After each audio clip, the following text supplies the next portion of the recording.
The film gives you Raymond Carver's late fragment and sits with it for a moment. And then before you fully processed what you just read, something flickers in the darkness. Something fallen. Seems like the shape of something that flew and didn't make it.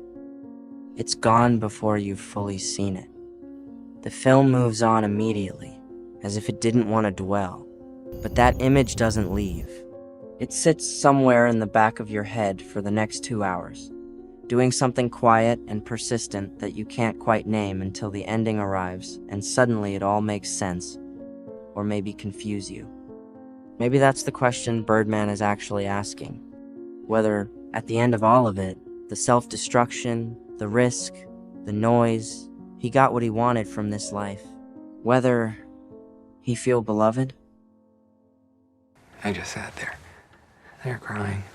I sit there. And I'm thinking, oh boy, next morning, when Sam looks at the paper, it's gonna be Clooney's face on the front page. Not mine. You know? Boom.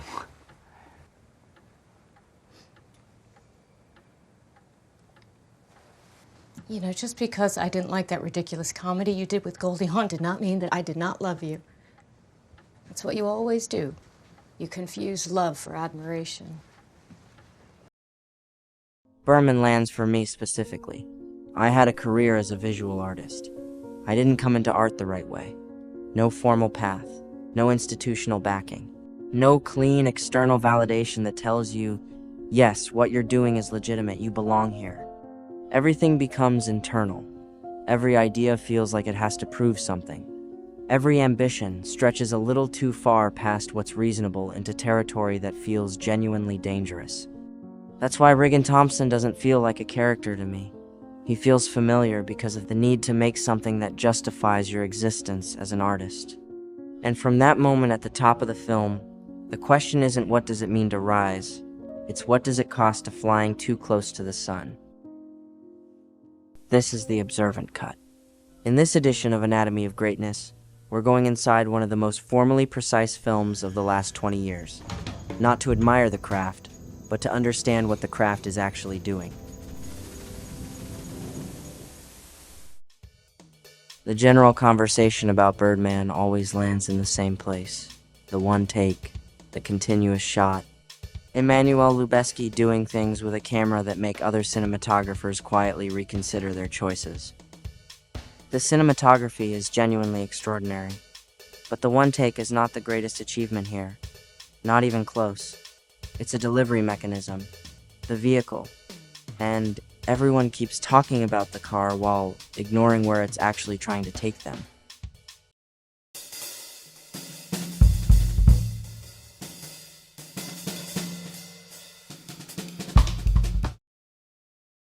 Before we get into the film itself, a brief mythology lesson. Icarus, son of the craftsman Daedalus, imprisoned with his father on the island of Crete. Daedalus builds 2 pairs of wings from feathers and wax, and together they escape. The warning from his father is simple. Don't fly too low, the sea will dampen the wings. Don't fly too high, the sun will melt the wax. Icarus flies too high, the wax melts. He falls into the sea. The standard reading of this story is cautionary. Pride, hubris, the consequences of overreach. But there's another reading that doesn't get enough attention. Icarus knew the risk. He'd been told explicitly, and he flew toward the sun anyway. Not out of ignorance, out of something closer to need. The feeling that whatever waits up there will worth the fall. Birdman is that story. Dressed in a Broadway theater, with Michael Keaton in underwear.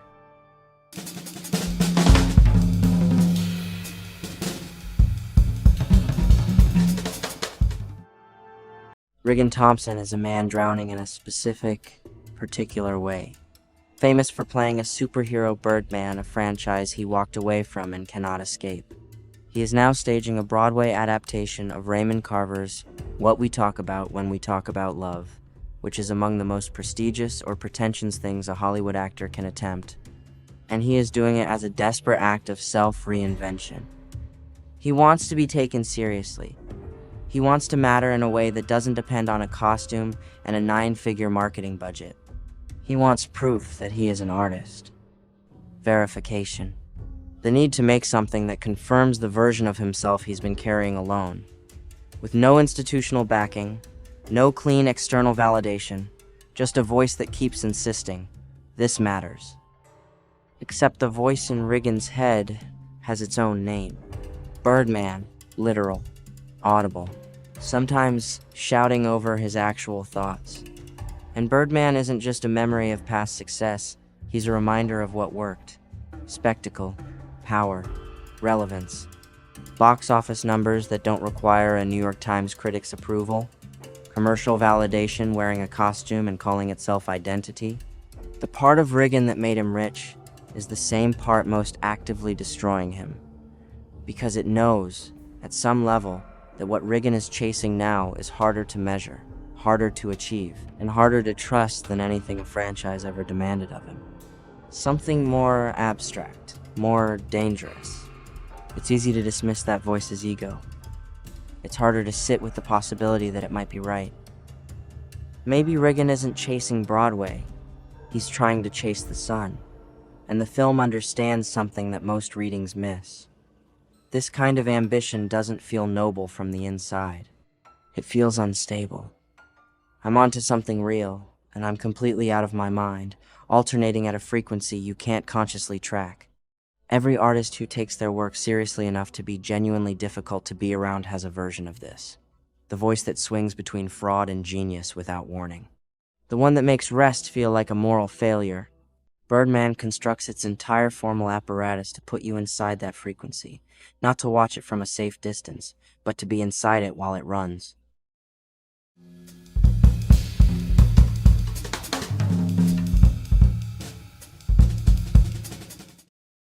He funds the play himself, risks everything he has left, pushes every person around him to the edge of what they can tolerate. Not out of recklessness, out of necessity. Because the only way to find out whether the thing you're chasing is real is to put everything on the line for it and see what comes back. That's what verification actually looks like when the stakes are personal enough. The continuous shot is how the film locks you into that process with him. A conventional film cuts, gives you space between moments, a chance to breathe and process. Birdman doesn't cut, or appears not to. The illusion of a single continuous shot is constructed from several long takes joined at carefully hidden seams. The camera moving without pause through the real Broadway theater and the surrounding streets. As days pass and Riggan's mental state continues its quiet deterioration. The result? No escape. No breathing room. You stay with Riggan the way Riggan stays with himself. Constantly, without relief. With the same claustrophobic quality of a mind that cannot give itself a moment of actual rest. It's closer to being inside a live performance than watching one from a seat. Except unlike theater, the camera isn't observing from a fixed distance. It's somehow inside the mind. Then there are the drums. Antonio Sánchez improvised almost the entire score from solo jazz percussion, and the result doesn't guide emotion from the outside, it reacts from within. It means my reputation is riding on this, and that's worth, The drums stutter. They escalate. They interrupt scenes mid-sentence. Like a thought process that keeps trying to get ahead of itself. When they surge, you don't receive the information that this moment is tense. You feel the anxiety arrive directly, without mediation. Sánchez described the whole thing simply. The movie fed on the drums, and the drums fed on the imagery. And then reality starts blurring. The telekinesis, the flying, the Birdman voice overlapping with Riggan's waking thoughts. You are lame, Riggan. Rolling around with that poncy theater of fuck. The final scene the film refuses to resolve for you. These aren't stylistic flourishes.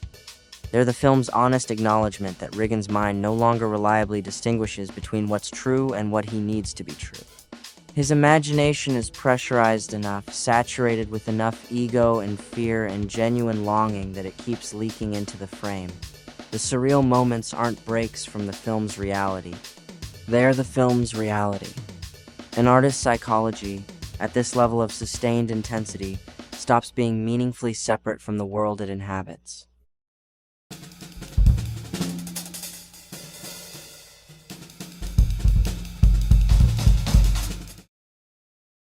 Every supporting character in Birdman applies a different kind of pressure on Riggan's already stretched thin state of mind, but two of them define it the most. Mike Shiner first. On the surface, he reads as Riggan's opposite. Raw, honest, theatrically authentic, completely uncompromising. The kind of talent that doesn't seem to cost anything from the outside.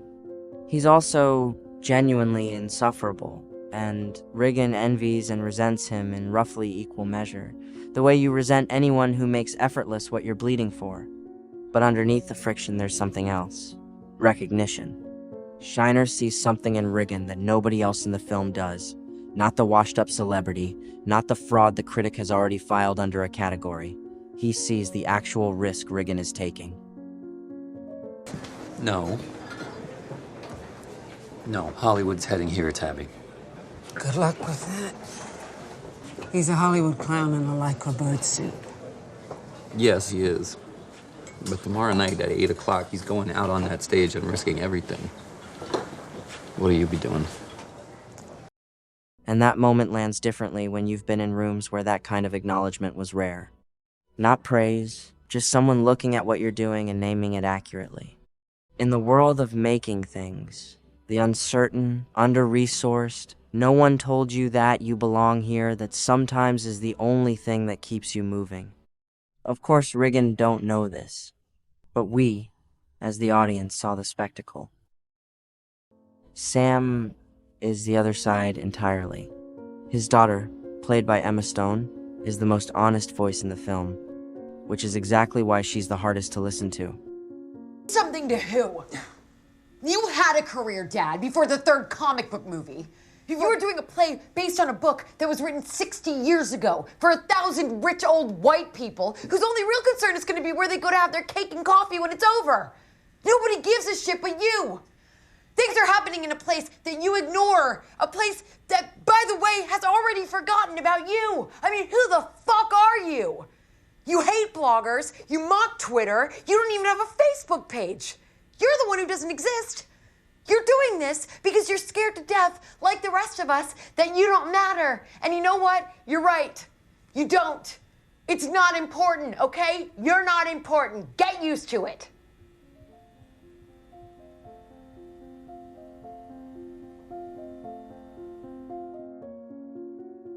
She says all of this because she loves him, which is the cruelest possible form of love. And the film doesn't resolve the tension she creates. It refuses to cleanly separate art from ego because they aren't cleanly separable. Riggan wants to make something meaningful. He also wants to be witnessed making something meaningful. Those two things are constantly colliding, which is what makes the film uncomfortable to watch carefully, because if you're being honest with yourself, you recognize that they're not separate in you either. Nobody who has ever genuinely needed to make something gets to fully untangle the impulse to create from the need to be seen creating it.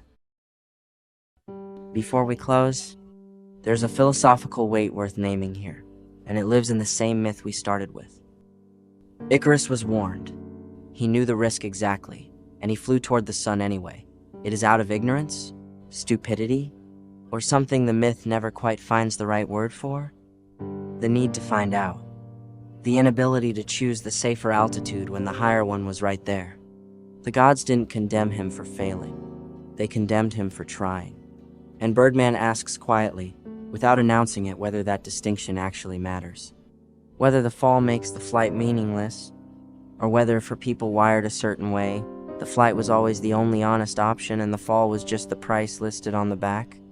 Riggan Thomson is that story in a Broadway theater.